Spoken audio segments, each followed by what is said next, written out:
بسم الله الرحمن الرحيم الحمد لله والصلاة والسلام على رسول الله وعلى آله وأصحابه أجمعين.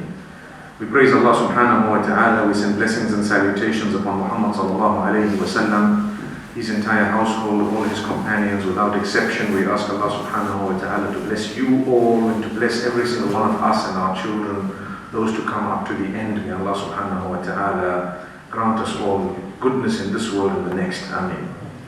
My dearest daughters, sisters and mothers in Islam, it is indeed an honor to be here this evening, and as you know, this was arranged yesterday, to be honest. I was asked just to say a few words, inshallah, of encouragement and advice, and I think to begin with, the advice is for myself. And the reason why I say this is because those who are studying the deen sometimes forget that before they can convey the message, it's important for them to ask themselves how much have they put into practice what they would like to convey.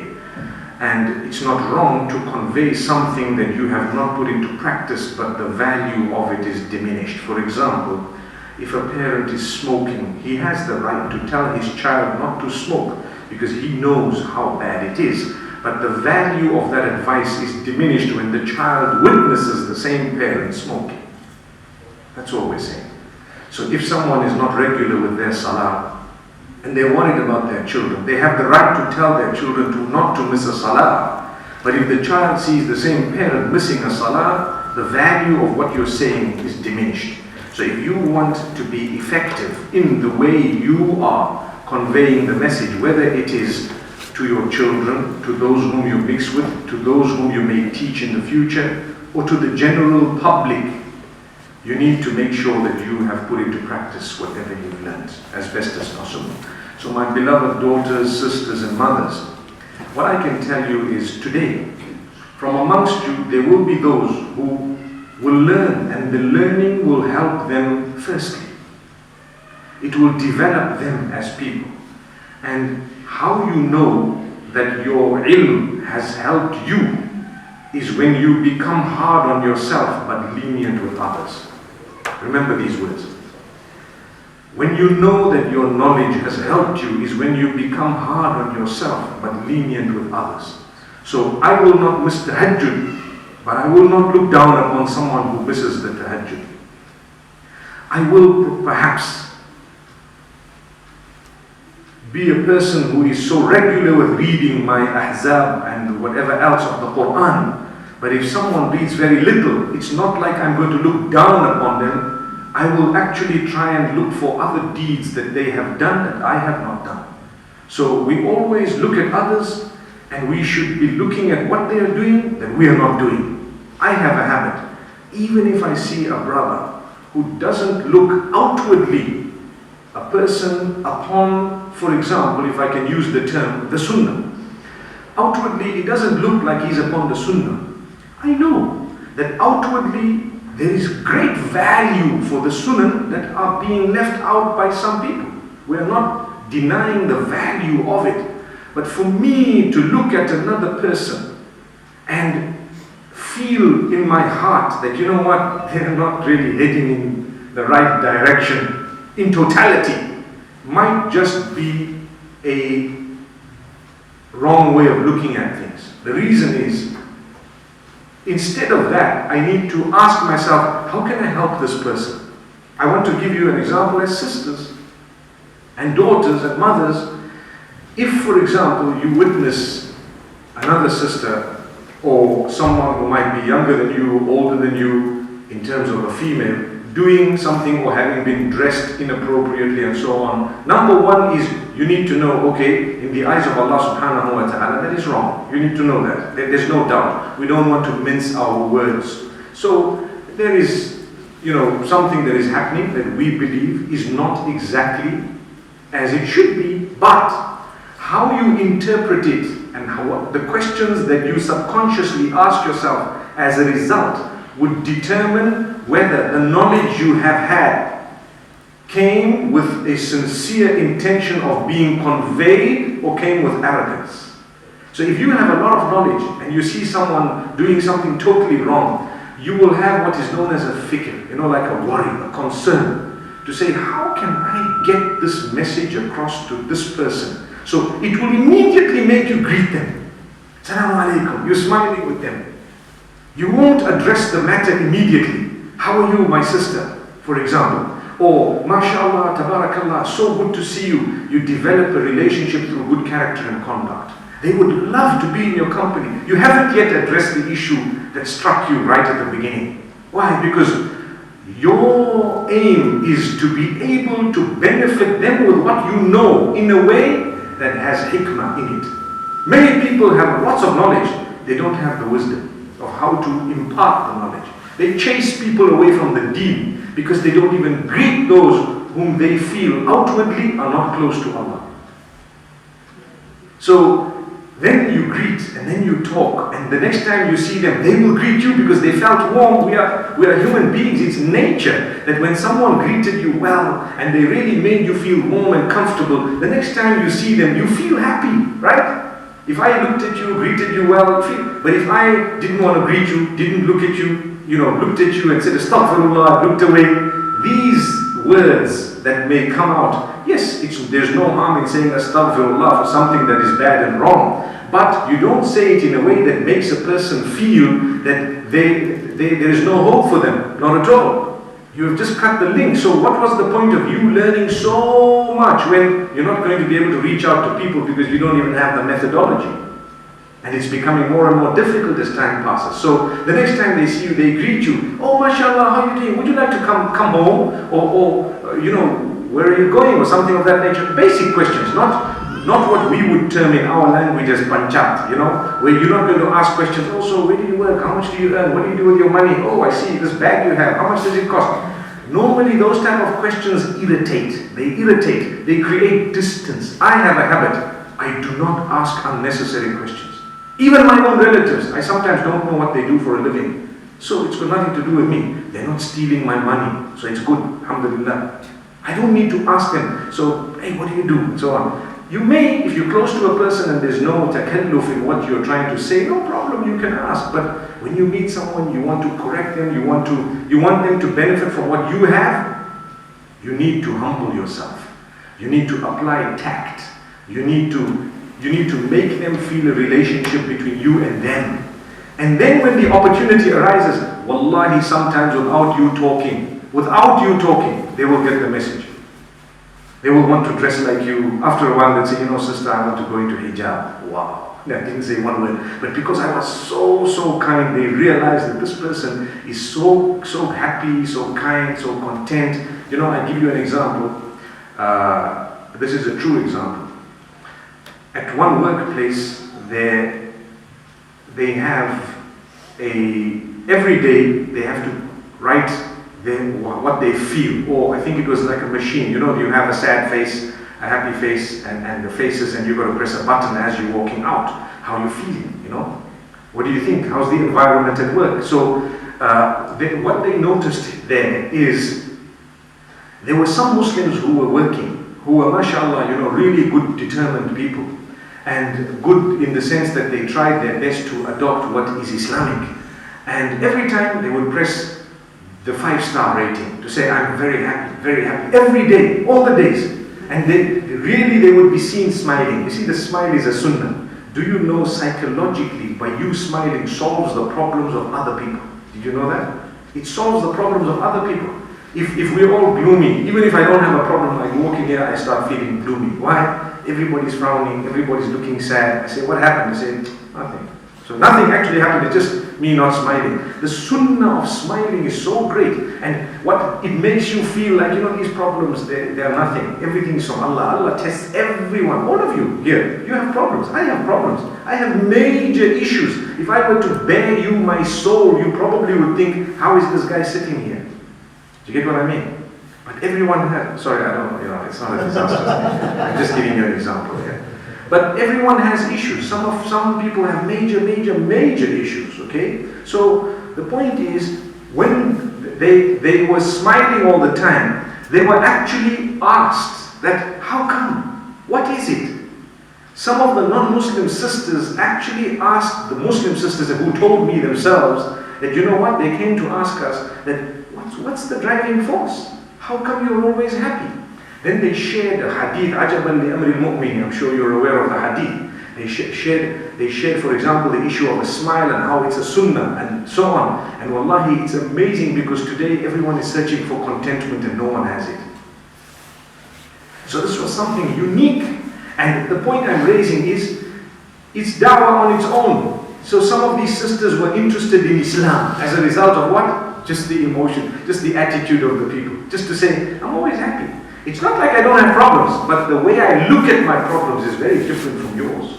The way you look at your problems, you're depressed. You know, you owe someone 20,000 pounds. May Allah not make that for anyone. But anyway, you owe them 20,000 pounds and suddenly you're just depressed. You can't even speak. You can't even talk.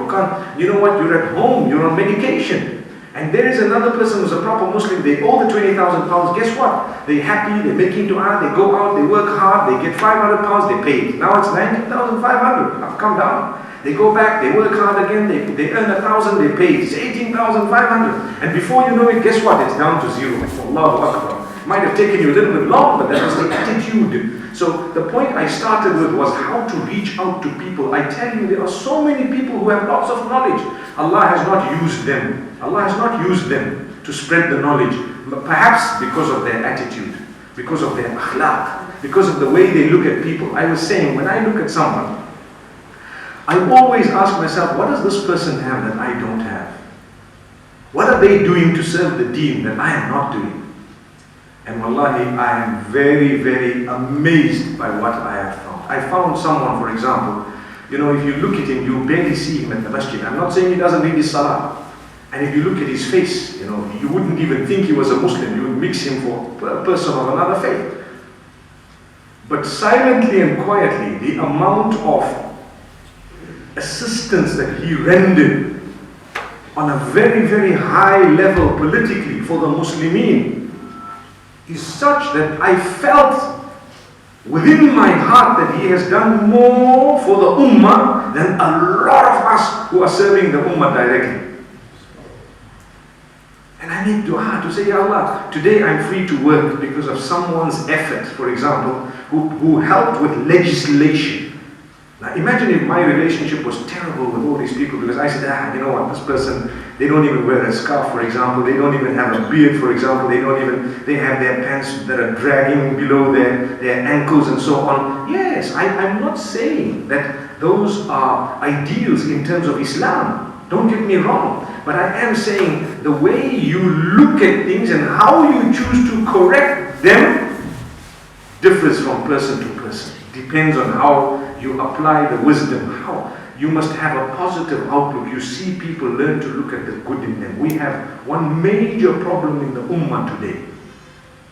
It is fragmentation. Total disunity. Why? We have turned things upside down. Instead of looking for one thing that brings us together, we search and hunt for the one thing that separates us. That's all.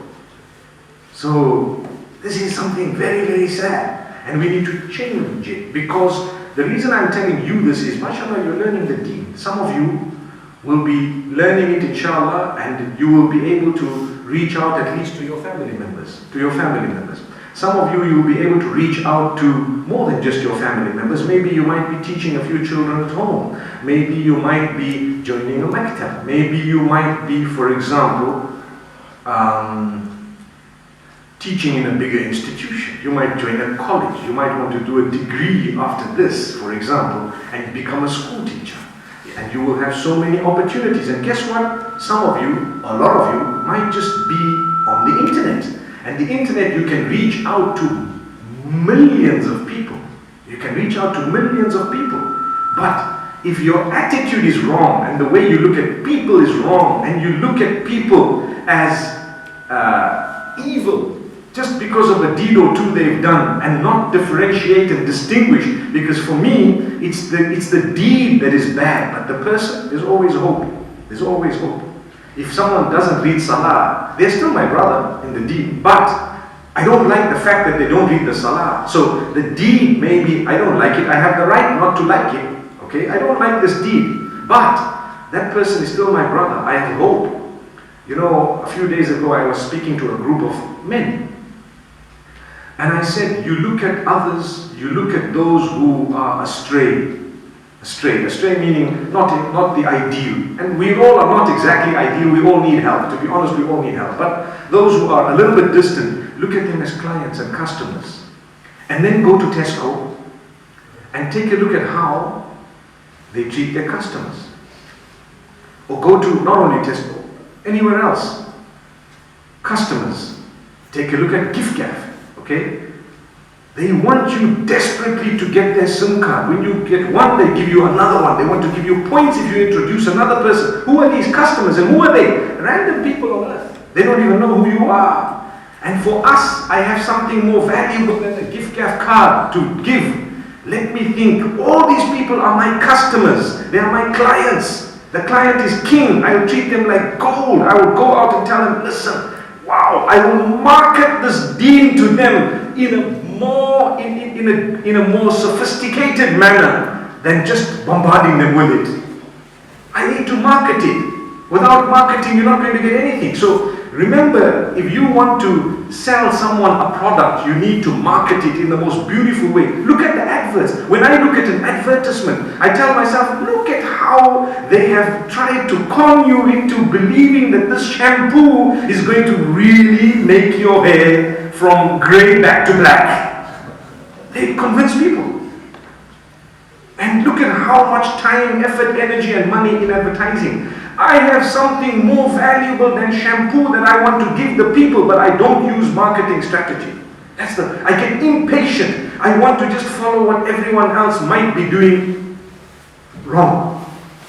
I'm not saying everyone does wrong, no. But what others may be doing wrongly, I just follow and carry on. Think, sit, be productive. I was going to say innovative, but innovative sometimes one might say, okay, that's a bid'ah, for example. I'm not talking of that. We're not saying become people who innovate, but in your ideas and the methodology and the way you come across. Become people who literally sell a product in such a way that people want to buy it. They want to be a part of it. They introduce others to it. Listen, you need this gift gaff, please come, please, just take this. And they haven't even told you, I'm going to score points and this is going to happen to me and this is why I'm introducing you to you. We're all scoring points with Allah. Allah says if gift gaff says, sorry to give you the example, but it happened to me today. That's why I'm telling you, today. So gift gaff tells you, you introduce one person, you get so many points. Allah tells you, you help one person with the deen, man sanna sunnatan hasanatan falahu ajwa. You will get full points, complete. Every minute that they speak on their phones, guess what? You're going to get minutes yourself. Subhanallah. If it was gift gaff and we were getting free minutes and free calls and free free internet, lifetime. Oh, subhanallah. We would be the ones who will be there marketing and doing and strategizing. Wallahi, the deen is more important. So Allah has blessed you guys with something great. Use it. Be humble. Humble yourself. Don't let people think, oh, you know what, I am someone on a pedestal. I'm above you. I'm high. And you guys are low. So when I talk to you, I'm going to bombard you from the top. And you just have to look up and listen to me. Those days are gone. Trust me, those days are gone. There was a time when my own parents, and I'm sure a lot of our parents, and maybe we've seen it in our own lives, some of us who are slightly older, So what happens is, you will find that they used to just bombard. My father's never kissed me, he's never told me I love you, he's never ever had me on his lap. I can't remember him ever embracing me or something of that nature, but I didn't mind. That was my generation. Today, I don't even want to finish the sentence. You can end it off yourself. If you don't tell your child how much you love them, how much you care for them, kiss them, hug them, tell them you adore them and so on, trust me, there is going to struggle. Wallahi, it's a reality. So, zamana has changed, time has changed. You need to apply methods that are current, but the deen is the same. The deen doesn't change. We hear that? And the reason I share this with you is I have a little bit of experience, and you don't have to agree with my method always. But in my own way, I know what I'm doing. And I know why I'm doing it. Because people think that, okay, I don't profess to be a holy person or so on and so forth. I'm just a normal human being. But I know that when it comes to technology, a lot of people are abusing it, a lot of people are using it wrongly, a lot of people tell you don't use it, but they're using it themselves. So the best thing that I felt is use it in the right direction where you're hitting out at the masses in a huge way, but you're reminding them of core values of Islam and Muslims. So, Alhamdulillah, I really ask you, firstly I ask Allah subhanahu wa ta'ala to use us to serve the deen. I swear and I promise that it's only if Allah loves you that He would use you to serve the deen. And I tell you something else, it's only if you humble yourself that you would be able to be used for the deen. And it's acceptance from Allah subhanahu wa ta'ala, but at the same time the effort is ours. We need to learn to love one another, to reach out to one another, to be humble, inshallah. Look at people and look at the good in them. Search for the good in them. And look at the people, if you want, as customers or clients whom you desperately need to sell a product to, but in the most beautiful way. And then inshallah you will be able to promote this love and the kindness of the deen, and people would want themselves to be like you. You know, I'm sure you've seen people who everyone wants to be like. I want to be like this, I want to be like that. Do you know why? The reason is they see that this person is such a nice person, they're so good, they're so kind. I'm sure it happens, even with our own children. They want to be like dad, they want to be like mom, they want to dress, even though you didn't ever tell them that you need to wear, for example, a niqab, for example. You didn't ever speak to your 3-year-old, but the 3-year-old is crying to wear your niqab. Why? Because they value you. It's the link and the bond. So this shows us that if you are linked and bonded with others, your circle of friends and even those whom you work with and others in the future, that is more powerful than speaking to them. Much more powerful than speaking to them. As-suhbah. Suhbah is your company, your friendship. Wallahi, it plays a big role in shaping you.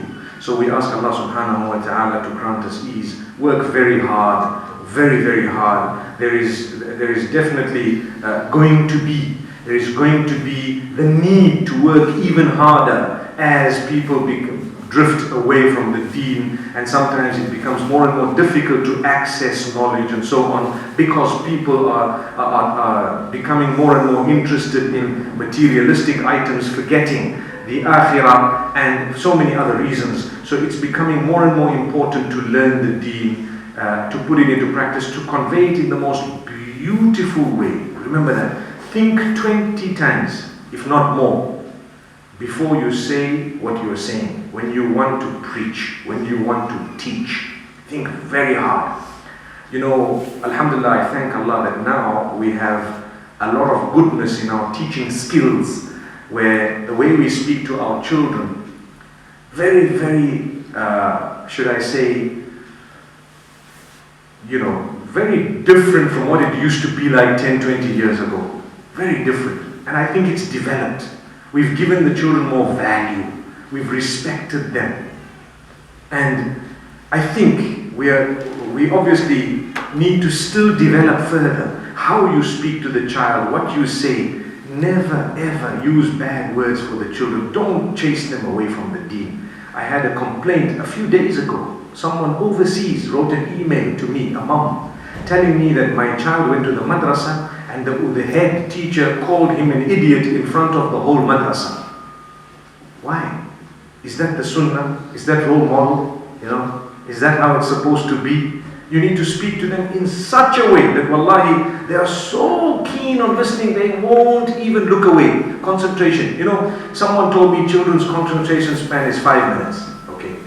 I don't agree. I think it's up to the teacher. You can keep them concentrating even for 30 minutes. I've done it.